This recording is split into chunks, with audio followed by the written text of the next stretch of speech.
दोस्तों नमस्कार, मैं उपेंद्र यादव। आप सबका इस लाइव प्रोग्राम में स्वागत है। दोस्तों इस लाइव से पहले मैं आपको कुछ चीज़ें और बताना चाहूँगा, क्योंकि इसमें मेरे वो बेरोजगार साथी प्रदेश के तमाम इस लाइव का इंतजार कर रहे थे। भर्तियों के साथ साथ कुछ ऐसी बातों पर भी मैं जिक्र करना चाहूँगा। दोस्तों अधिकतर मैंने देखा है कि जैसे मैं लाइव आता हूँ, लाइव के बाद देखता हूँ कि कई यूट्यूब चैनल पर वीडियो अपलोड कर दिया जाता है।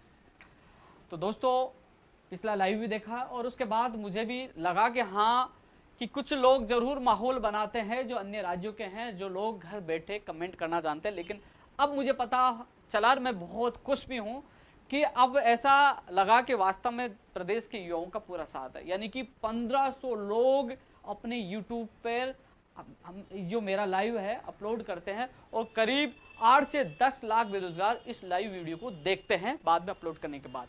लेकिन मैं ये चीजें इसलिए बता रहा हूं कि उनसे मेरा हाथ जोड़ के निवेदन है, जो 1500 यूट्यूब चैनल है जो मेरा वीडियो डालते हैं, आप लोग ये गलती ना करें, क्योंकि आप उसमें जो लिखते हो वो गलत लिखते हो। आप लिखते हो बिग ब्रेकिंग न्यूज, रीट आ गई, पटवारी आ गई, टेक्निकल हेल्पर आ गई, और फिर उसके अंदर दूसरी बात निकलती है। तो आप जो चीज लाइव में मैं बोलूं वही लोगों को बताएं। वो बड़ी आस में लाइव का इंतजार करते हैं, वो वीडियो का इंतजार करते हैं। मुझे पता है कि आप लाइव वीडियो के माध्यम से आप अपलोड करते हो तो कहीं ना कहीं 1500 यूट्यूब चैनलों को कुछ ना कुछ उनको यूट्यूब चैनल से पैसे मिलते हैं, तो आपका रोजगार चल रहा है।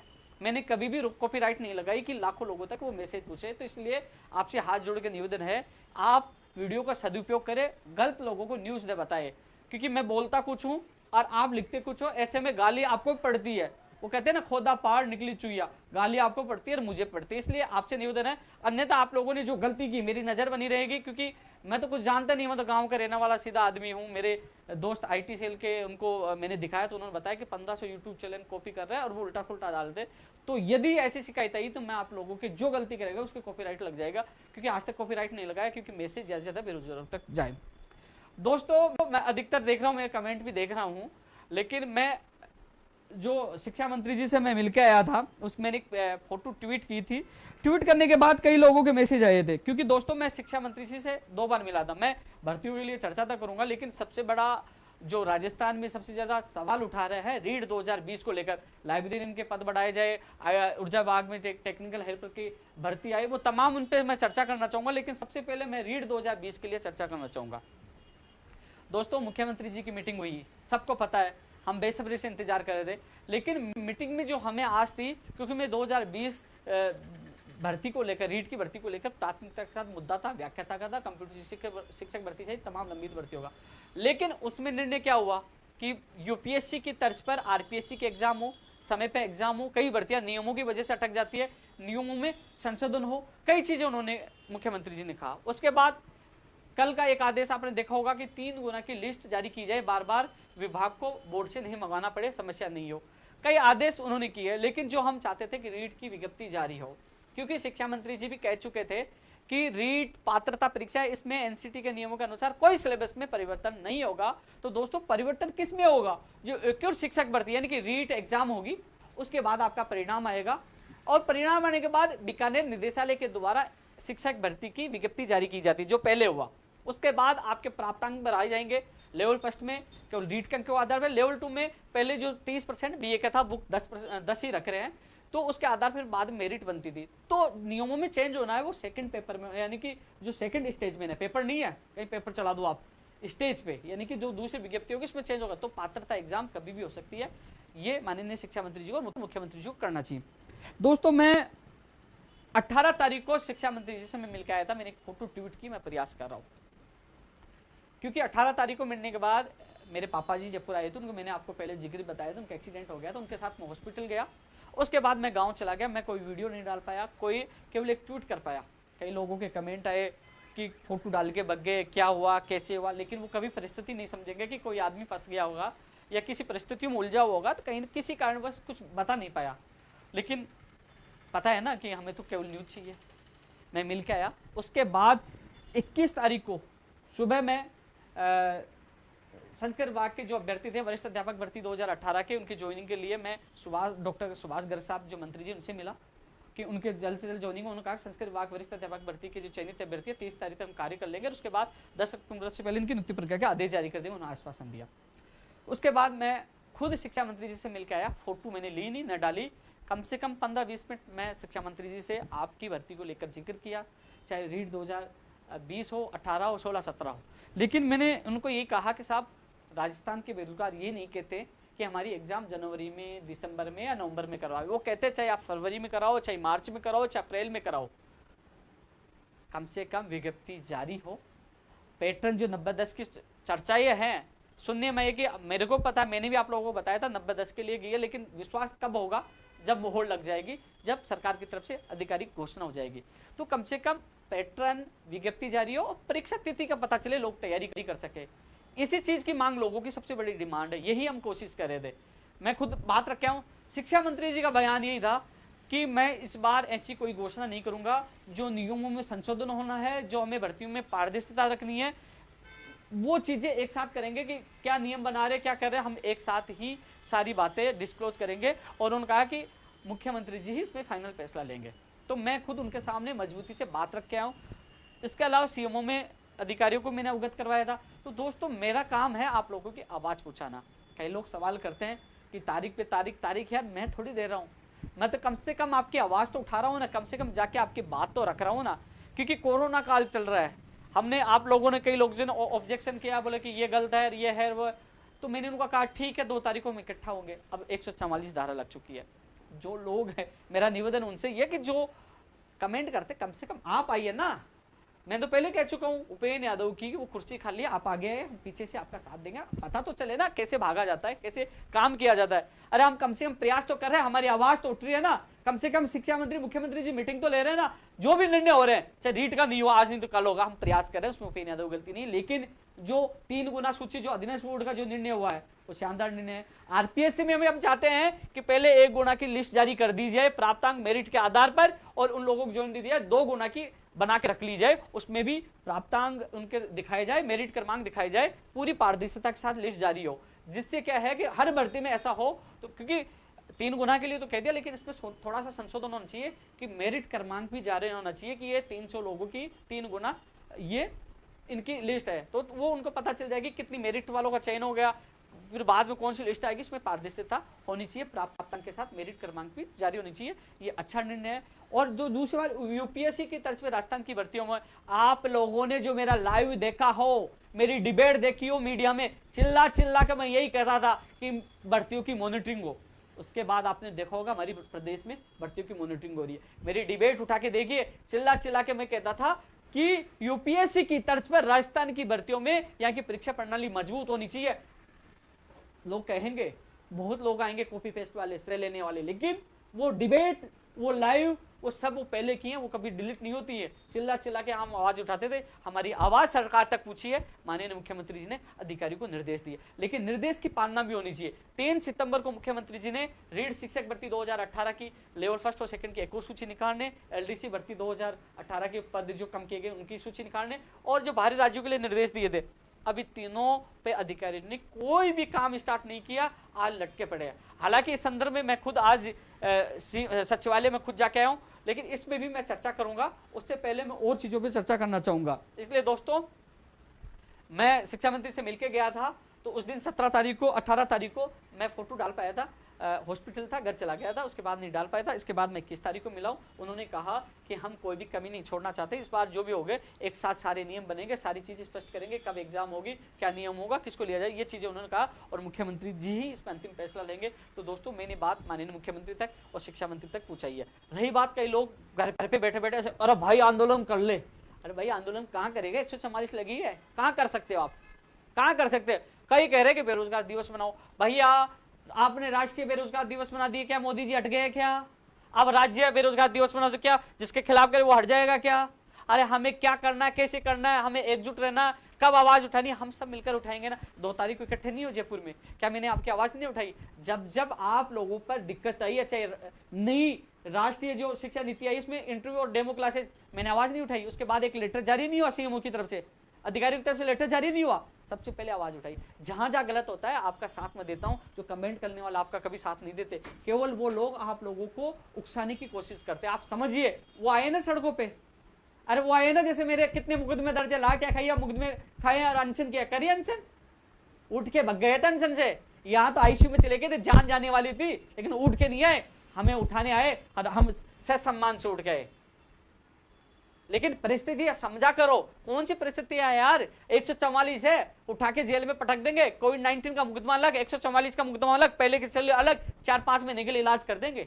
इसलिए सोच समझ कर करिए। फिर दूसरी बात, मैं मानता हूं मुख्यमंत्री जी तक बात पहुंची है, मैं मानता हूं कई लोग कहेंगे यार ये तो मुख्यमंत्री जी का गुणगान करता है। अरे गुणगान मैं इसलिए करता हूं, आप सोच लीजिए जिन लोगों को राहत मिली है, एलडीसी वालों को मिली है, रीट वालों को मिली है, बाहरी राज्यों वाला काम चल रहा है, मान लीजिए आपके कहने पे मैं विरोध कर रहा हूं, मेरी हर चीज नोटिस की जाती है, मैं विरोध करता हूं, वो काम रुक गए, बाहरी राज्य का कोटा, चलो ठीक है ये तो विरोध कर रहे हैं, नहीं करेंगे तो फिर क्या करेंगे, आप ही कह दोगे उपेंद्र यादव ने तो सीएम का विरोध कर दिया, हमारे इस्तीफे करवा दी। यार जो काम कर रहा है उसका धन्यवाद देना मेरा भी फर्ज है, आपका फर्ज है। अन्य राज्यों की स्थिति देखिए, इसलिए मुझे पता है कि कैसे हमारा काम हो। मुख्यमंत्री जी हाल फिलहाल जो उन्होंने जो भी निर्णय लिया है, 3 गुना वाला निर्णय अच्छा है, यूपीएससी की तर्ज पे जो कार्य करने वाला निर्णय अच्छा है, मैं उसका स्वागत करता हूं, स्वागत योग्य है, गाली दीजिए मुझे कोई फर्क नहीं पड़ता, क्योंकि मैं सच्चाई का साथ हूं, सच्चाई का साथ दूंगा। आप कह रहे हो क्या मैं 25 नवंबर को इसी सरकार के खिलाफ जेल नहीं गया, 6 अक्टूबर को मनसन पे नहीं बैठा, 12 अक्टूबर तक वहां आईसीयू में नहीं गया,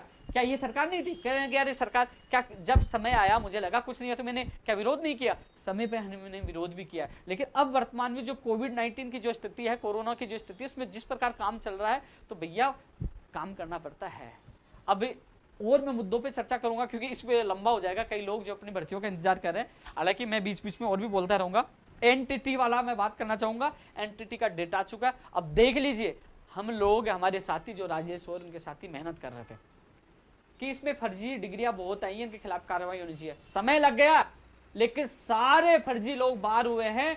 बहुत कम 1300 में भर्ती थी, बहुत कम लोगों का फाइनल सिलेक्शन हो पाएगा क्योंकि वो फर्जी डिग्रियों को पारदर्शिता के साथ विभाग ने दूर किया है। धन्यवाद मैं विभाग को देना चाहूंगा, अधीनस्थ बोर्ड को देना चाहूंगा कि उन्होंने उन फर्जी लोगों को बाहर करना किया। उसी प्रकार चाहे पीटीआई हो, चाहे लाइब्रेरियन हो, लाइब्रेरियन की जो एग्जाम हुई है उसमें भी जो इनके दस्तावेज झारखंड जैसे कई जगहों से फर्जी डिग्रियां आई हैं, उनकी भी जांच होनी चाहिए, उनकी भी जांच होनी चाहिए। वो फर्जी लोग भी जेल में जाने चाहिए, और जो लोग इसमें अपात्र पाए गए हैं, जिनकी फर्जी डिग्रियां पाई गई एनटीटी में, उनके खिलाफ मुकदमा दर्ज होना चाहिए। ऐसा नहीं है कि वो अपात्र घर बैठ गए, उनके खिलाफ भी मुकदमा दर्ज होना चाहिए। और लाइब्रेरियन में भी एनटीटी के आधार पर जिस प्रकार उन्होंने क्राइटेरिया फिक्स किया, उनको बाहर किया, वो भी आज लाइब्रेरियन भर्ती परीक्षा 2018 में होना चाहिए। तो एनटीटी का परिणाम 10 अक्टूबर से पहले आने की संभावना है। अभी बोर्ड भी उन दस्तावेज जो डेटा है उनका जांच कर रहा है, 10 से पहले आपका परिणाम आ जाएगा।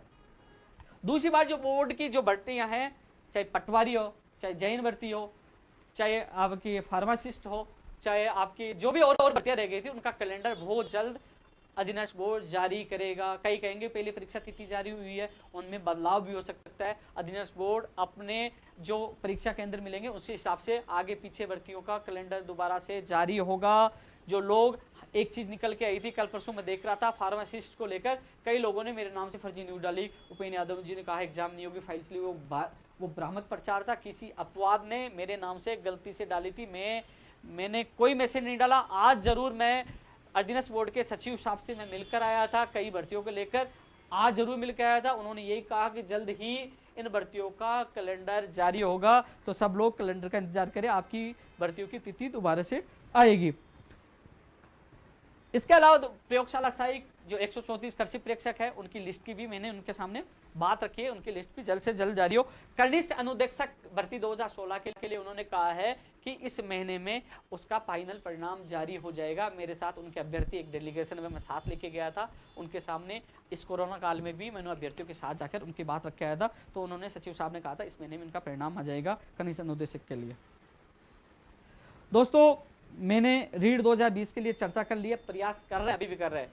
मैंने बात यह तक पूछी है कि राजस्थान के बेरोजगार ये नहीं कह रहे कि हमारी एग्जाम जनवरी में कराओ, फरवरी में कराओ, वो चाहे आप मार्च में करवाइए, अप्रैल में करवाइए, मई में करवाइए, कम से कम उनका कैलेंडर जारी हो, कम से कम उनकी पदों की स्थिति स्पष्ट हो, पदों की संख्या भी बढ़ाई जाए, किस विषय में कितने पद है, पैटर्न क्या होगा, सारी चीजों की स्थिति स्पष्ट हो, जिससे वो बेरोजगार घर बैठे तैयारी कर सके। क्योंकि आप एग्जाम की तिथि नहीं तो 1 महीने बाद करोगे, मान लीजिए आपको मार्च में करवानी है, 1 महीने बाद आप मार्च की घोषणा करोगे, तो आपने जो भर्तियां निकाली है उसका श्रेय नहीं जाएगा। बेरोजगारों में आक्रोश है, 11 लाख बेरोजगारों में बहुत ज्यादा निराशा छाई हुई है। मैंने निवेदन किया है मैंने मुख्यमंत्री जी तक बात पहुंचाने की कोशिश किया और मैंने शिक्षा मंत्री जी से व्यक्तिगत मिलकर आपकी बात रखी है, लेकिन शिक्षा मंत्री जी का कहना था कि पूरे नियम बनाएंगे, हम पारदर्शिता के साथ भर्ती को करना चाहते हैं और अब की बार ऐसा नहीं कि हम तारीख दे दें, कुछ नहीं, हम चाहते हैं जो तारीख जारी हो उसी पे एग्जाम हो और उसी के साथ हम जो तारीख जारी करेंगे, जो उसी के साथ हम परीक्षा पैटर्न और विज्ञप्ति की डेट भी घोषणा कर देंगे। ये शिक्षा मंत्री जी ने मुझे 21 तारीख को आश्वासन दिया था, जो आपको बता रहा हूँ। लोग कहेंगे कि आश्वासन भैया बात है,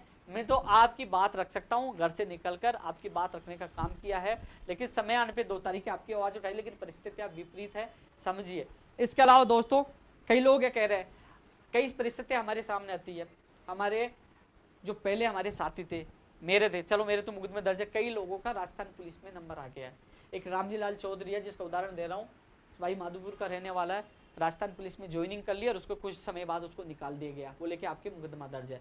कई लोगों को नौकरियां से निकाल दिया, कई लोगों पे नौकरी के उनके ऊपर संकट है। 56 लोग हैं, उनका मैंने प्रार्थना पत्र सीएमओ में दिया है, सीएम सचिव साहब को दिया है, सीएम साहब से भी निवेदन किया, उनके मुकदमे वापस हो जाए तो उनका भविष्य अच्छा हो जाए और उनको लोगों को नौकरी मिल जाए। तो कम से कम हम लोग, आप कह रहे हो, मुझे कह रहे हो आप विरोध करो, मान लीजिए परिस्थिति आप देख रहे हो, कोरोना स्थिति है, मैं कल विरोध करूंगा तो क्या उन 55 लोगों का बुरा नहीं होगा, उन 56 लोगों को बुरा नहीं होगा? मेरे तो मुकदमे आज नहीं तो कल हट जाएंगे, जब हटेंगे मुझे जेल चला जाऊंगा, कुछ नहीं, लेकिन उनका भविष्य बचना चाहिए कि नहीं बचना चाहिए? आप सोचिए, दिल पर रखिए, परिस्थितियां के अनुसार ही निर्णय लेना पड़ता है। दोस्तों एलडीसी भर्ती 2018 603 वाले भी बात रखी है।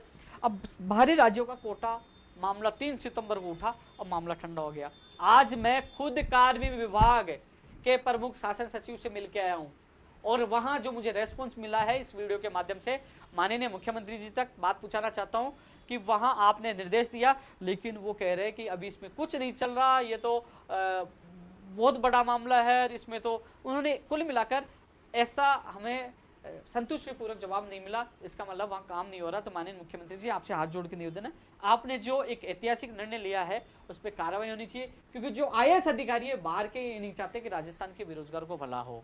हम चाहते हैं कि 20 राज्यों में हमें नहीं लिया जाता तो उनको भी नहीं लिया जाए, यदि हमें भी मान लिया जाए तो उनको भी ले सकते हैं। तो जब हमें नहीं लिया जाए तो इसमें मैं खुद आज मैं गया हूं, और भी आईएएन भर्ती का मामला था, ये भी था, रीड 2018-20 का भी था। मैं खुद आज पहले अधीनस्थ बोर्ड गया हूं, उसके बाद मैं सचिवालय गया हूं, मैंने तहकीकात करने की कोशिश की, लेकिन बाहरी राज्यों का मामला ठप है। इसको माननीय मुख्यमंत्री जी से आपसे निवेदन है, इसमें आप एक्शन लें। उन अधिकारियों को आपने निर्देश दिए थे, उन निर्देशों की पालना हो, जिससे बाहरी राज्यों का कोटा खत्म हो तो राजस्थान के बेरोजगारों को भला हो।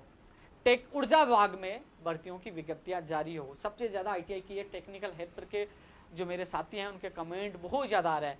मैं मानता हूं आपकी विज्ञप्ति जारी हो, और ये भी बीच में ये संकट गहरा जाता है कि निजीकरण ना हो जाए।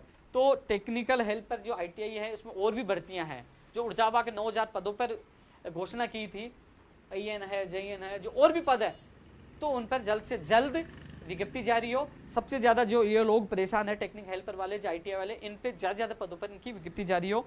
ये भी हम प्रयास कर रहे हैं सोशल मीडिया के माध्यम से, कोशिश कर रहा हूँ हर बेरोजगार की आवाज उठाने की। मैं केवल मीडिया के माध्यम से, सोशल मीडिया के माध्यम से आवाज उठा रहा हूँ। जहां मौका मिला मंत्री से मिलने का, खुद मिलकर आपकी पीड़ा पहुंचाने का कार्य करता हूं। मैं खुद बीडी कल्ला जी से मिलकर आया था, लेकिन आज मुझे ज्ञात हुआ कि हमारा वीडियो करीब 8 से 10 लाख लोग देखते हैं, जिसमें सरकार के कई प्रतिनिधि भी शामिल होते हैं। इसका मतलब हमारी आवाज बुलंद हो रही है, और ये आवाज बुलंद एक दिन क्रांति भी लाएगी, और क्रांति के साथ आप लोगों को सफलता भी जरूर मिलेगी। दोस्तों सबसे बड़ी बात जो मेरे पास चुनौतियां हैं, पंचायत राज एलडीसी भर्ती 2013 10,029 पदों वाला मामला, एनएम और जीनम भर्ती 2013 से 45 से 14 67 से 19 पदों वाला मामला। ये 2 भर्तियां हैं, अधिकतर सारी भर्तियां निपट चुकी है। इन बहनों को, इन भाइयों को न्याय मिलना चाहिए। उन लोगों से मैं मिला था, आज भी कोरोना काल में लोग यहाँ एमएलए क्वार्टर पर सो रहे, अपनी आवाज उठा रहे हैं।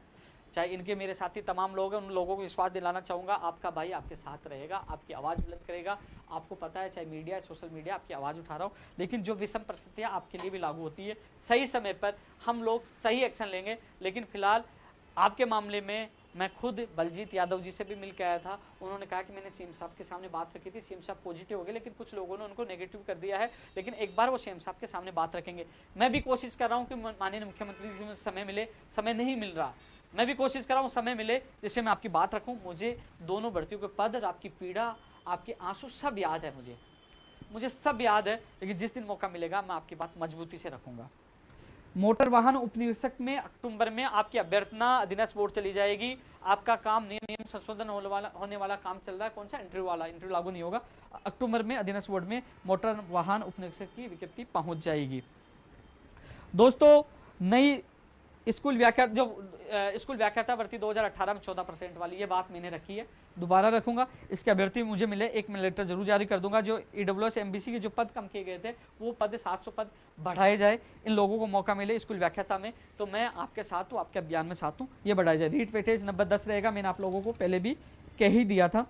अब सूचना सहायक भर्ती 2013 और कनिष्ठ लेखाकार भर्ती 2013, सिस्टम में इतना खत्म है।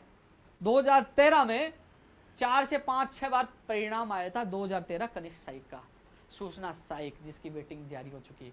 बड़े श्रम की बात है इन अधिकारियों के लिए। आज फिर चिल्ला चिल्ला के मैं कहता हूं कि अधिकारियों की जिम्मेदारी तय की जाए कि ये भर्ती करवा रहे, आपकी गलती होगी तो आपको सजा होगी, इनको जेल में डाला जाए। कौन गलती करते हैं, इनके खिलाफ कार्रवाई क्यों नहीं होती? एक बेरोजगार गलती कर देगा ना तो उसको नौकरी से रोक लेंगे, उसके खिलाफ मुकदमा दर्ज कर देंगे। लेकिन ये निठल्ले जो 2013 में गड़बड़ी करने वाले थे, मैं आज के अधिकारी को लिए नहीं कह रहा हूं, आज वाले में कुछ लोग हैं, कुछ बहुत अच्छे ईमानदार है, लेकिन जो निठल्ले जिन्होंने 1998 में गड़बड़ी की, जो 1998 शिक्षक आज बैठे हैं, 2004 की भर्ती में, 2006 की भर्ती में, वो निठल्ले, उन लोगों ने कई लोगों का भविष्य खराब करने की कोशिश की थी। उनके खिलाफ कार्रवाई होनी चाहिए। नियम आना चाहिए कि अधिकारियों के खिलाफ कार्रवाई का नियम हो, जो गलती करे वही सजा। सूचना सहायक भर्ती 2013 के और जूनियर अकाउंटेंट 2013 के अभ्यर्थी इंतजार कर रहे हैं। 1000 से ज्यादा पदों पर 2013 और सूचना सहायक पदों पर, और एक और सूची जारी होने वाली, इनकी सूची जारी होनी चाहिए।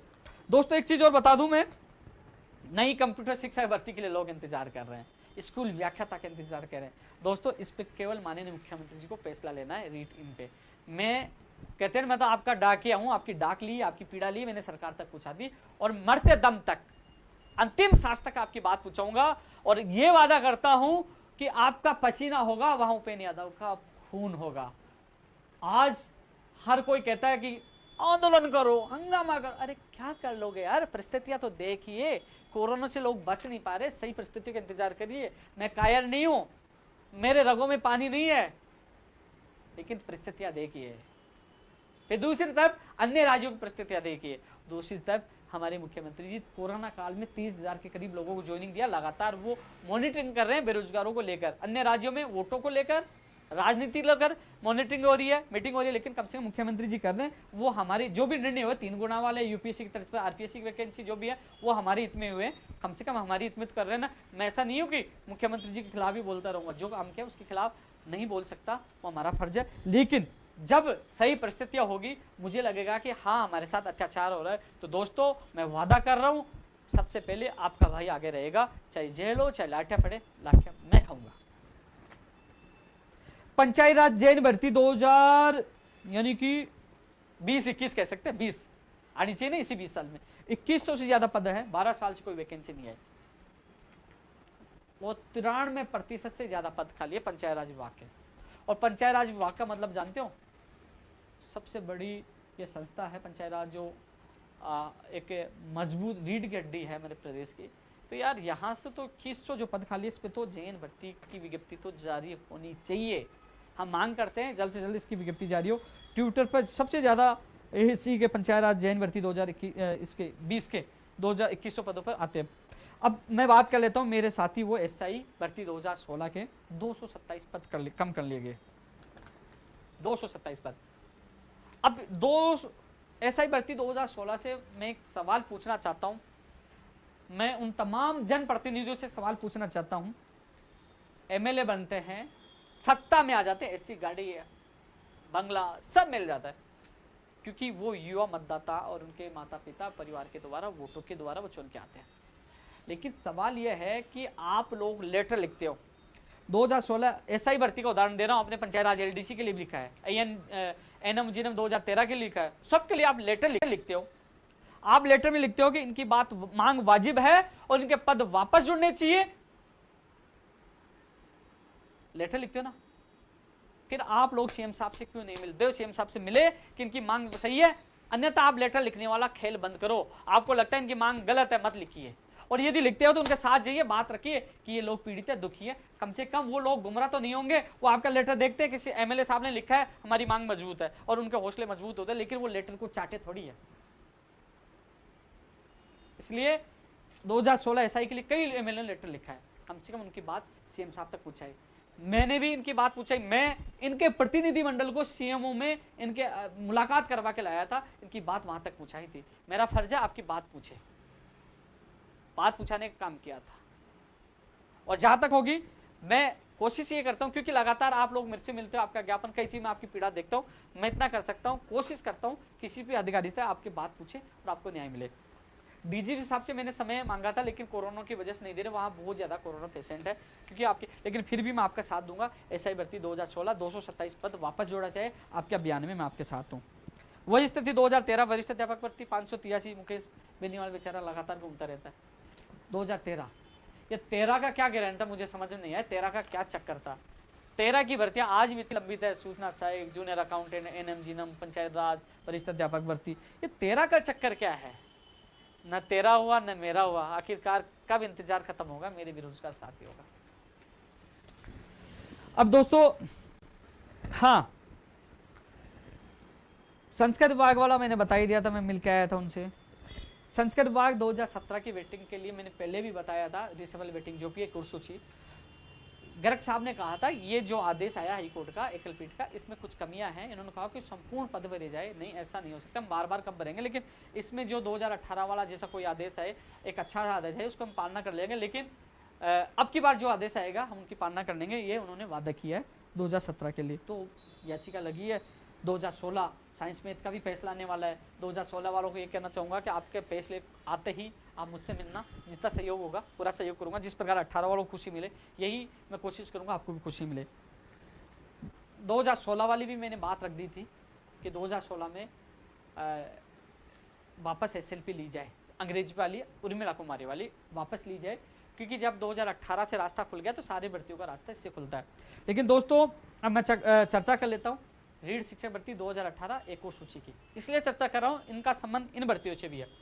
आज मैं डिप्टी सेक्रेटरी एजुकेशन से मैं खुद मिलके आया था, तो उन्होंने कहा कि हमने फाइल जो है कार्य विभाग में भेजा है। मैंने कहा कार्य विभाग का तो कोई मतलब ही नहीं होता, जब सीएम साहब ने फैसला ले लिया है, हाई कोर्ट का आदेश है, तो उन्होंने ये कहा कि जो रूल्स जो 6 महीने वाला था कि 6 महीने से ज़्यादा दिन हो गए थे तो इसलिए हम एक और सूची नहीं निकाल सकते, तो उस नियम में हम बदलाव कर रहे हैं। तो दोस्तों इस नियम में बदलाव होता है, मान लीजिए 6 महीना उस सर्कुलर को वापस लेते हैं, बदलाव होता है, तो दोस्तों उर्मिला कुमारी वाले केस में भी फायदा होगा और चाहे 2017 वाले केस में फायदा होगा। 16 महीने की वो सर्कुलर हो जाता है, वापस हो जाता है, राजस्थान की तमाम जो भर्तियां जिसमें 6 महीने वाला जो लागू है तो सबका फायदा होगा, यानी कि 2016 उर्मिला कुमारी वाली भर्ती का भी रास्ता उससे खुल जाएगा। मैं खुद आज मिल के आया हूँ, 2018 वाली के लिए गया था, तो मैंने उन्होंने यही कहा कि हमने कार्यविभाग को लिखा है। उसके बाद मैं प्रमुख शासन सचिव कार्यविभाग से मैं खुद मिलकर आया हूँ, वहाँ भी मैंने बाहरी राज्य वाला, AN भर्ती वाला, ये तीनों चीज़ रखी। AN भर्ती वाले में थोड़ा समय लग रहा है क्योंकि वो जो मैंने आपको बताई थी प्रक्रिया यानी कि अक्टूबर में ही आपका परिणाम आ पाएगा, उसके लिए भी हम सबको मिलकर दबाव बनाना होगा क्योंकि फाइलें घूमती रहती है, एक दिन का काम 5 दिन में वो फाइलें अटक जाती है, इसके लिए हमें पीछा पड़ना होगा। मैं खुद आज आप लोगों के लिए मिलकर आया था कार्य विभाग के प्रमुख शासन सचिव से, आपके AN भर्ती के लिए, आपके इसके बाहर राज्य का कोटा के लिए और रीट वाले के मामले के लिए। तो उन्होंने कहा कि हम जल्द से जल्द ओपिनियन शिक्षा विभाग को दे देंगे रीट के लिए। तो दोस्तों ये मुझे डिप्टी एजुकेशन सेक्रेटरी ने बताया कि हम लोग वहाँ से उनको फाइल भेजिए, वो रूल्स में बदलाव करें, तो वो सर्कुलर वापस होता है। तो ऐसे में मुझे रूल्स में बदलाव के लिए कहा कि वहाँ से कुछ चेंज हो रहा है, तो ऐसे में वो चेंज होता है तो उसके बाद इन भर्तियों का भी रास्ता खुल जाएगा। जितना प्रयास हुआ मैं कर रहा हूँ, अधीनस्थ बोर्ड भी गया था, सचिवालय भी गया था, उसके बाद आपके बीच लाइव भी आ रहा हूँ।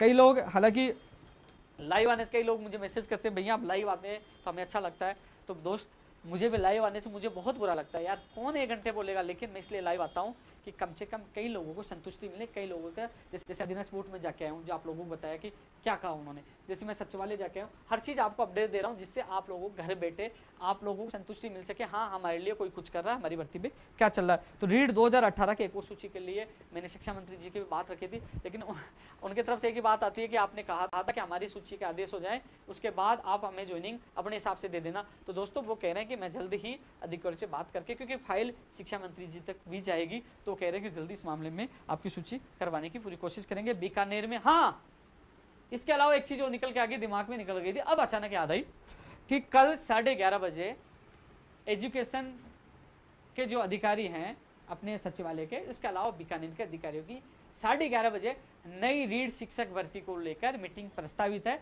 उसमें रीड 2018, 16 और 17 को लेकर भी जिक्र किया जाएगा। आपके लिए देखना, ये वीडियो काट के डाल देंगे, मैं भूल गया था, अब अचानक मुझे याद आई है। आप लोगों के लिए बिग ब्रेकिंग न्यूज, लेकिन बिग ब्रेकिंग मत मानिए, इसलिए मत मानिए कि जब तक हम लोगों को नतीजा ना मिल जाए। मीटिंगों का दौर बहुत चला है, लेकिन सुखद बात यह है इस बार ये मीटिंग एजुकेशन विभाग के अधिकारियों की है। बीकानेर से भी अधिकारी इसमें शामिल होंगे रीड 2020 के प्रारूप को लेकर। इसके अलावा 18, 17, 16 जो एक और सूची को लेकर भी चर्चा होगी कल 11:30 बजे। एक बार फिर कह दूं, कल 11:30 बजे सचिवालय में एजुकेशन विभाग की मीटिंग है, जिसमें बीकानेर के अधिकारी भी शामिल होंगे। क्योंकि मैं भूल गया था, यह अच्छी न्यूज है कि कई लोग 2018 वाले लगातार इंतजार कर रहे थे, 16 वाले इंतजार कर रहे थे, और रीड 2020 वाले, विशेषकर रीड 2020 ये तो एडिशनल है, 16, 17, 18 वाले भी एडिशनल चर्चा है। मेन मीटिंग 2020 को लेकर जो रीट है शिक्षा भर्ती, उसको लेकर कल मीटिंग है सचिवालय में 11:30 बजे प्रस्तावित है। प्रस्तावित इसलिए बोलता हूं, पिछली बार मैंने बोला कि 17 तारीख को मुख्यमंत्री जी की मीटिंग है, अचानक मीटिंग कैंसिल हो गई, तो प्रस्तावित जब हो जाएगी मान लेंगे, लेकिन मीटिंग कल 11:30 बजे प्रस्तावित है। रीट 2020, 16, 17, 18 को लेकर कल का मीटिंग का भी इंतजार करिए, कल अच्छा हो। ये चीज भी मैं भूल गया था, ये चीज सबसे पहले बताना चाहिए, लेकिन कई लोग रीड की न्यूज सुनने के बाद मैं नीचे आ गया था ना, वो चले गए होंगे, लेकिन ये पूछ जाएगा उन तक, मैसेज उन तक पहुंचा दीजिए। दोस्तों, जो स्थिति मैं बता रहा था ना, जूनियर अकाउंटेंट और सूचना सहायक, वही राजस्थान पुलिस 2018 के 1600 से ज्यादा पद खाली है, उनकी एक और सूची भी जारी होनी चाहिए। ये भी वो लोग प्रयास कर रहे हैं, मैं भी प्रयास कर रहा हूँ। 3 गुना वाली मैंने बता दिया, मेरिट प्राप्तांक की पारदर्शिता होनी चाहिए। लाइब्रेरियन वाला बता दिया, इसमें वास्तव डिग्रियों की जांच होनी चाहिए, वो भी, क्योंकि दोस्तों कल या परसों मुझे पीटीआई के वो अभ्यर्थी मिलकर गए, उन्होंने मुझे कुछ दस्तावेज दिए, कुछ मैंने आरटीआई के माध्यम से मांगे हैं, कुछ मेरे पास आने वाले हैं। क्योंकि प्रेस कॉन्फ्रेंस जब मीडिया के सामने, जब एसओजी के सामने और माननीय मुख्यमंत्री जी के सामने हम तथ्य रखें, तो हमारे पास तथ्य सत्यात्मक होने चाहिए और मजबूत होने चाहिए। उसी की वजह से मैं धीरे धीरे सारे तथ्य जुटा रहा हूँ। किसी अभ्यर्थी को पता है कि पड़ोसी फर्जी डिग्री से लगा है, फर्जी प्रमाण पत्र से लगा है, फर्जी दिव्यांग पत्र से लगा है, तो मुझे अपने सबूत मुझे दे, उसके खिलाफ हम अभियान छेड़ेंगे, उनके खिलाफ हम लड़ाई लड़ेंगे, वो जेल जाएंगे और नए लोगों को मौका मिलेगा। उसकी मैं कोशिश कर रहा हूँ। कुछ सबूत मुझे मिले हैं, मेरे पास है, कुछ सबूत आपके पास है तो मुझे पूछा, मेरे कार्यालय में सीधा मुझे दीजिए।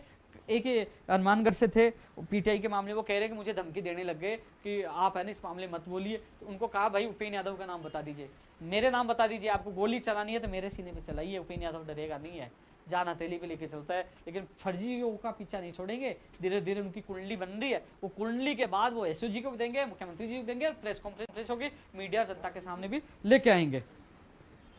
इसके अलावा दोस्तों, लाइब्रेरी में पद बढ़ाए जाए ये मांग कर रहे हैं। वास्तव पुस्तकालय अध्यक्ष भर्ती भी कई 2018 की है, पद बहुत खाली है, इसमें पद बढ़ाए जाएं। लगातार लोगों के मैसेज आ रहे हैं कि पद बढ़ाए जाए, मैं आपके साथ हूँ। कर्ची प्रेक्षक के 134 पद खाली है। प्रयोगशाला सहायक की भी एक और सूची जारी हो, इसके मामले में आज सचिव साहब को अवगत करा दिया, बोले इस मामले में हम जल्दी कार्रवाई करेंगे, जल्दी सूची जारी होगी। आरएस भर्ती 2020 की विज्ञप्ति जारी हो, ग्राम सेवक की विज्ञप्ति जारी हो, जो नई भर्तियों के इंतजार कर रहे हैं, ग्राम सेवक का आरएस भर्ती 2020, वन रक्षक, वनपाल, फायरमैन, डीएलबी की जो और भर्ती है 500-700 पदों पर अभ्यर्थना अधिनियम कोर्ट में पहुंची है, तो उसमें फायरमैन और भी पद हैं डीएलबी की, इनकी विज्ञप्ति जल्द से जल्द जारी हो। तमाम भर्तियों की विज्ञप्ति जल्द से जल्द जारी हो, चाहे टेक्निकल हेल्पर हो, चाहे फर्स्ट ग्रेड हो, स्कूल लेक्चरर हो, कंप्यूटर शिक्षा, स्कूल व्याख्याता, इसके अलावा PTI first grade, second grade, third grade, उनकी विज्ञप्ति जारी हो। ऊर्जा विभाग की वो भी है। कई लोग मांग कर रहे हैं कि जेईएन भर्ती में डिप्लोमा वालों को शामिल किया जाए, एमए के आधार पर रीट वालों को शामिल, एमए के आधार पर बीएड करें, उनको शामिल करें। लगातार लोगों की मांग मुझसे मिल रही है। अभी कुछ चीज़ें मैंने देख लिया, कुछ भूल जाऊँ तो मुझे पता है गाली जरूर मिलेगी, लेकिन मेरा फर्ज मैं निभाऊंगा, कोशिश करता हूँ, एक बार जाँच लेता हूँ, उसके बाद मैं कमेंट जरूर देखूंगा। कल 11:30 बजे का ध्यान रखना। आयुर्वेद नर्सिंग भर्ती 2013 के 1005 पदों को, उनको भी न्याय मिले, उनकी भी पद वापस जुड़े, उनकी एक और सूची जारी हो। बिल्कुल दोस्तों, फिर एक ठाला आदमी मैं ही हूँ जो सचिवालय, अधिनियम बोर्ड, शिक्षा विभाग, मंत्रियों के, मुख्यमंत्री जी के, सीएमओ, हम चक्कर काटते रहते, लेकिन फिर भी उन लोगों के मान सम्मान के लिए, जो लोग आप मुझे मान सम्मान प्यार देते हैं ना, इसलिए मैं सोचता हूँ कि चल आज पता नहीं कल कौन ठपका जाए, कम किसी के काम तो आएंगे। पता है मुझे, ये भी पता है मुझे जान को खतरा है, पहले भी धमकियां मिली थी, मुकदमा दर्ज करवाया था, कोई काम नहीं है, पुलिस ने कोई कार्रवाई नहीं की, लेकिन फिर भी इन फर्जियों के खिलाफ मेरी कार्रवाई जारी रहेगी। स्कूल लेक्चरर की मांग करी थी मैंने। एक बार मैं मोबाइल में देख लेता हूँ, कोई कमेंट आ रहा है क्या स्पेशल कोई? मैं पास में आ गया यार, दिख नहीं रहा, भूल जाता हूँ कई बार यार, इतना बोलना पड़ता है ना सब लोगों की बात। लेकिन दोस्तों एक चीज ये जरूर है कि जितनी कोशिश होती है मैं दिल से कोशिश करता हूँ, कभी किसी बेरोजगार के साथ राजनीति नहीं करता। आज भी मैं लोगों से बेरोजगार संघ कार्यालय मिलता हूँ, आज भी मिला, उठा उनके साथ, अधीनस्थ बोर्ड गया उनको मिलाया, फिर मैं सचिवालय गया अधिकारियों से मिला, और फिर बीच में अब आपके बीच में लगातार कोशिश करता हूँ कि किसी न किसी को खुशी मिले। नहीं, कभी झूठ नहीं बोलना, जो है सच हो, क्योंकि ट्रोल आप लोगों को कमेंट आते, कई लोग नाराज भी होते हैं, उनकी पीड़ा मैं समझता हूँ यार, बेरोजगारी कितनी बुरी चीज है, दर्द समझता हूँ मैं। और दूसरी बात, एक चीज और कहना भूल गया था, कई लोगों ने नहीं देखा होगा, कई लोगों ने नहीं देखा होगा, मैंने कल एक ट्वीट किया था सोनू सूद को टैग करते हुए, उनसे हेल्प मांगी थी कि ये पिक्चर देखें जो मैंने दास्ता बेरोजगार फिल्म बनाई थी ना। जिन लोगों ने देखी उनका कमेंट पढ़ी है, कई लोग कह रहे कि ये मेरी कहानी है, कई लोग कह रहे कि मुझे तो रोना आ गया, कई लोग कह रहे वास्तविक घटना है, कई लोग कह रहे कि मुख्यमंत्री जी और सरकार को देखना चाहिए, इन नेताओं को देखना चाहिए। वास्तव वो दास्ता बेरोजगार फिल्म जो मैंने पेज पे डाली, यूट्यूब चैनल पे डाली है, देखना एक बार। वो मैं फिल्म का प्रचार नहीं कर रहा, वो वास्तविक घटना उन नेताओं को दिखाओ, एमएलए को दिखाइए कि देखिए कैसी बेरोजगार की स्थिति, उसमें सच्चाई दिखाई गई है कि कैसे बेरोजगार कर्जा लेकर तैयारी करता है, कैसे वो गिरवी अपना मकान रख देता है, कैसे वो उसको कर्जा लेने वाला परेशान करता है, कैसे कैसे किसान आत्महत्या कर लेता है, कैसे भर्ती कोर्ट में अटक जाती है, कैसे वकील और कोर्ट के चक्कर काटते हैं, कैसे लोग पागल हो जाते हैं, कैसे लोगों की सगाई हो जाती है रिजल्ट आने के बाद, और कैसे सगाइयां टूट जाती है। सारी हकीकत इस पिक्चर में दिखाई गई है। और ये मैं चाहता हूं कि हिंदुस्तान में ऐसी पिक्चर बने नेताओं को जगाने के लिए कि सिस्टम में कितना बुरा हो रहा है। मुझे एक सवाल पूछा गया था चैनल के माध्यम से एक डिबेट में कि बेरोजगार उसके पीछे क्यों भग रहे हैं, सरकारी नौकरी के पीछे क्यों भग रहे हैं। मैं एक उदाहरण देना चाहूंगा। एक परिवार में 10 लोग होते हैं, कितने लोग होते हैं? 10 लोग होते हैं एक परिवार में। अब ये लोग तैयारी कर रहे हैं, कोई पटवारी, कोई ग्राम सेवक, अलग अलग तैयारी कर रहे हैं, सब लोग कर रहे हैं। घर वाले उनको ज्यादा 2 साल या 3 साल तैयारी करवाएंगे, करते थे 2 साल 3 साल। अब उन्होंने एग्जाम दे ली, उनका नंबर नहीं आया, फिर घर वाले क्या करते हैं, यार इसमें 8 लोग तो पढ़ने में कमजोर है, 8 लोगों को उनका काम लगा देते हैं कि भैया तू खेती कर, तू चाय की दुकान कर, तू कुछ कर, उनको प्राइवेट जॉब में लगा देते हैं। ये लोग खुद ही चले जाते हैं कि यार हमारा खर्चा घर वाले नहीं उठा सकते। 2 लोग बच्चे घर वाले देखते हैं ये छोरे दोनों पढ़ने में होशियार है, कहने के ये नौकरी लग जाएंगे तो हमारे परिवार का लालन पोषण हो जाएगा। इन 2 लोगों का नंबर आ जाता है, रीट में आ जाता है, पटवारी में आ जाता है, आरएस में आ जाता है। लेकिन स्थिति क्या होती है, इन 2 लोगों को समय पे रोजगार मिल जाए तो इस पूरे परिवार का भला हो सकता है। लेकिन इन 2 लोगों की नौकरी भी कोर्ट में 2-3 साल के लिए अटक जाती है। फिर ये कर्जा लेंगे किसके लिए कि मेरी कोर्ट से भर्ती निकले, धरना प्रदर्शन में शामिल हूं, और वो कर्जे में डूबते जाते हैं। तो मैं इसलिए कहता हूं कि बेरोजगार को सरकारी नौकरी की आवश्यकता इसलिए है कि इन 2 लोगों को या एक व्यक्ति को टाइम पे रोजगार नौकरी, सरकारी नौकरी मिल जाए तो इन 10 लोगों के परिवार का भला हो सकता है। ये 8 लोग अपनी मर्जी से प्राइवेट जॉब में चले, घर वाले भेज देते हैं कि नहीं कितने दिन क्या करेगा, तैयारी तू जॉब कर, प्राइवेट जॉब कर लेता है। ये नहीं कहते ना कि प्राइवेट पे ध्यान दो, अरे ये खुद ही चले जाते हैं, खुद चाय बनाते हैं, खुद सब कुछ करते हैं, ये तो खुद प्राइवेट जॉब कर ले, घर वाले भेज देते हैं कि भैया आप तेरे को नहीं पढ़ाएंगे, पैसा नहीं है। लेकिन ये 2 लोगों को तैयारी करवाते हैं। सवाल इन 2 लोगों का है जिनका नंबर आ जाता है, मेहनत करते हैं, लेकिन इनको समय पे रोजगार नहीं मिल पाता। यही हमारी लड़ाई है, इनको समय पे रोजगार मिले तो इस परिवार का भला हो सकता है। वो जो मुझसे सवाल पूछा था उसका जवाब यही है कि एक परिवार के एक सदस्य को नौकरी मिल जाए ना सही समय पर, तो उस परिवार का भला हो सकता है, 7 पीढ़ी का भला होता है। तो इसलिए सिस्टम में सुधार हो, समय पे बेरोजगार को रोजगार मिले। क्योंकि एक नेता एमएलए बन जाता है या मंत्री बन जाता है, वो 7 पीढ़ी तक, आपने देखा होगा किसी एमएलए या मंत्री का बेटा तैयारी करते हुए 3rd ग्रेड टीचर की, पटवारी की, ग्राम सेवक, नहीं देखा ना, जरूरत ही नहीं है। जरूरत तो हम जैसे किसान के बेटे, हम जैसे लोग गरीब परिवार को है, वो तैयारी करते हैं, उनका पूरा परिवार इंतजार करता है कि हमारे बेटे को नौकरी कब मिलेगी। लड़ाई है सत्यता की, लड़ाई है समय पे रोजगार मिले। जब समय पे चुनाव हो सकते हैं, समय पे परिणाम आ सकते हैं, समय पे शपथ ले सकते हैं, समय पे बन सकता है, तो बेरोजगार को समय पे रोजगार क्यों नहीं, ये सबसे बड़ा सवाल है। और अब मूर्ख नहीं बना सकते। हमारे देश के और प्रदेश के युवा जाग चुके हैं। मैं स्पष्ट कहना चाहूंगा कि अब लोग ये मूर्ख नहीं बनेंगे, ये अपने आप में एमएलए है, अपने आप में मंत्री है, अपने आप में जागरूक है, ये आने वाले समय पर सबको जवाब देंगे। दोस्तों, मैं लाइव में आने का उद्देश्य ये आप लोगों को जगाता रहा हूं। आप लोगों की पीड़ा है, वो भी मैं समझता हूँ, मैं किसान का बेटा हूँ, मैंने भी बहुत पीड़ाएं देखी है, मैंने भी बहुत पीड़ाएं देखी है। जिस दिन मेरी स्टोरी, जिस दिन आपके सामने मेरी पीड़ाएं भी सामने आएंगी, मैंने भी सब्जी खरीद के बेची है और मेरा खुद का भी अपहरण हुआ है, मुझे भी कहीं ले जाकर 2-2 महीने तक बजरी ईंट तक मैंने खुद ने भी डाली है, मैं भी घर से 2 महीने तक मुझे लोग उठा ले गए थे, मैंने हर घटनाएं देखी है। लेकिन इंतजार कर रहा हूं सही समय का, सब लोगों से, क्योंकि सब लोगों के सामने सच्चाई आएगी। लेकिन सबसे बड़ी बात है कि जो पीड़ित हो, जिसके कोणी के लगते हैं दर्द होता है, वही दूसरे का दर्द जानता है। किसान का बेटा हूं, मैंने हर दर्द देखा है, इसलिए हर व्यक्ति का दर्द जानता हूं, उनके लिए सब कुछ सुनकर भी मैं तैयार रहता हूं। हाँ, जो लोग कमेंट करते हैं कि बहुत कम लोग हैं, उनसे निवेदन करना चाहूंगा कि मैं कुछ दिन, मुझे कह दीजिए कोई नहीं आता, चुप बैठ जाइए, हम करेंगे, आइए, आपका स्वागत है, करके तो देखिए, आप आंदोलन करिए, प्रदर्शन करिए, अनशन करिए, आपका स्वागत है, स्पष्ट कह रहा हूं, आप आइए। आपसे पीछे खड़ा होकर कहूंगा, नेताजी, अध्यक्ष जी, आप काम करिए, मेरे बेरोजगारों को न्याय मिलना चाहिए, मेरा उद्देश्य है सिस्टम में सुधार हो, बारह राज्य का कोटा कम हो, अधिकारियों की जिम्मेदारी तय हो, समय पे वैकेंसी निकले, समय पे बेरोजगार को रोजगार मिले, समय पे परिणाम आए और समय पे बेरोजगार के सपने पूरे हो, क्योंकि ये सपने एक बेरोजगार के नहीं, उसके पूरे परिवार के सपने होते हैं, वो सपने समय पे पूरे होने चाहिए। इसलिए दोस्तों, हम सब मिलकर इस सिस्टम के खिलाफ एक बड़ी लड़ाई लड़ रहे हैं। मैं कोई थोड़ा बहुत कमेंट देख लेता हूँ, काफी लंबा भी हो गया है, क्योंकि काफी लोगों के मैसेज भी आ रहे होंगे। फेसबुक पे देख रहा हूँ मैं यूट्यूब के कमेंट नहीं देख पाऊंगा भैया, मैं फेसबुक पे देख रहा हूँ, वो दिख नहीं रहे, वो दूर से हैं। कंप्यूटर वाली मैंने बात रख दी, अरे यार ये तो बहुत ही स्पीड में चल रही है। प्रेम लाटा जी धन्यवाद। रीड लेवल 2 के लिए मैं कोशिश कर रहा हूं भैया, जो असंभव काम था वो संभव कर दिया, आपकी सूची जारी करने का माननीय मुख्यमंत्री जी ने घोषणा की है, शिक्षा मंत्री ने घोषणा की है, तो आपका काम होगा। थोड़ा सा संयम रखिए, जो काम नहीं होने वाला था, मना कर दिया गया, वो काम हो रहा है, तो थोड़े दिन में थोड़ा सा इंतजार करिए, होगा, आपकी सूची भी जारी होगी और आपको ज्वाइनिंग मिलेगी। धन्यवाद पुखराज जी। पीटीआई की मांग की हमने, नहीं भर्ती first grade second grade. Bharat Saini ji धन्यवाद।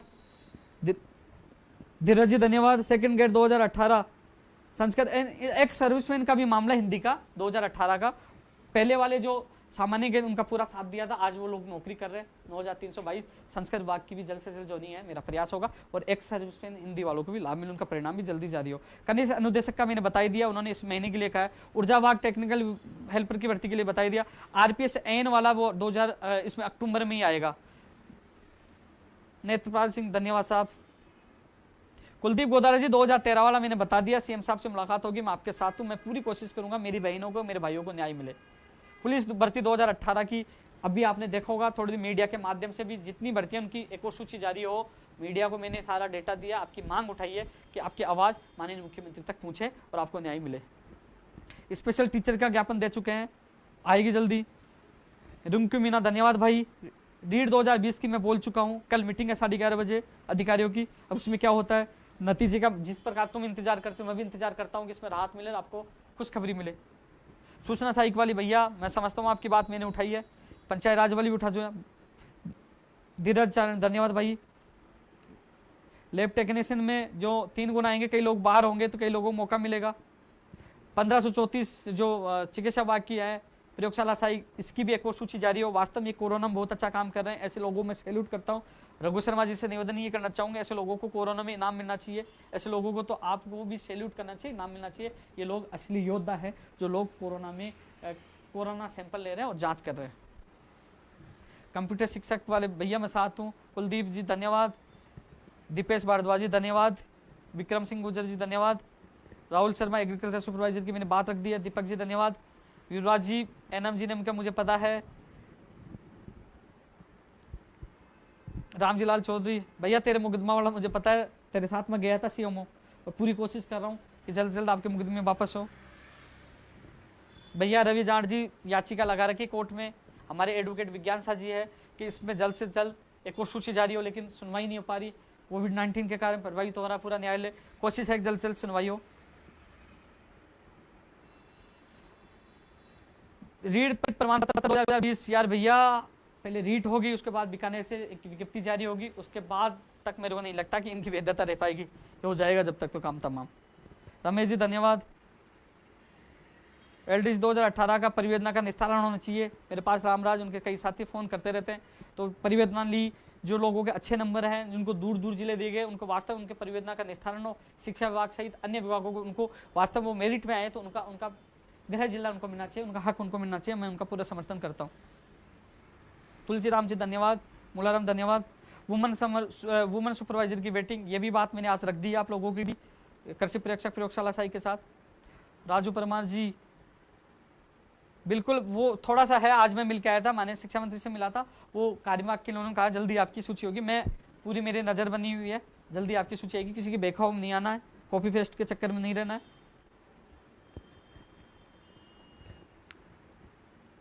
कॉलेज व्याख्याता भी भैया आएगी। बावनलाल जी धन्यवाद भाई, हनुमान जी चलो थैंक यू भाई। अशोक चौधरी अब मैं स्वस्थ, धन्यवाद आप लोगों का, यही साथ रहा था, हमेशा स्वस्थ रहूंगा। सेकंड ग्रेड और फर्स्ट ग्रेड की भर्ती आई, पूरी कोशिश करें आप लोगों की भर्ती आए।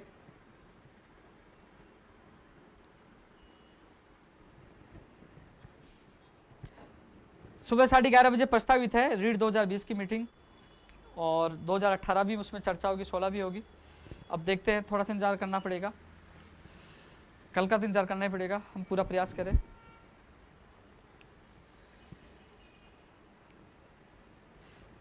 वही कमेंट आ रहे दोस्तों। लास्ट में इतने लोग आप लोगों से ये कहना चाहूंगा, आपके भाई के न हौसले न जज्बा कमजोर हुआ है, चाहे फर्जी डिग्री वाले हो जो चैलेंज देते हैं, किसी के बाप से नहीं डरता, जिसमें दम है जैसे आ जाए, सच के लिए लड़ाई जारी है, वो जारी रहेगी। और आपसे वादा किया था वो वादा भी निभाऊंगा। जहां अन्याय होगा आपका भाई बोलेगा, चाहे मेरी जान चली जाए पीछे नहीं हटूंगा, जहां आपका पसीना होगा वहां आपके भाई का खून होगा। जय हिंद, जय भारत।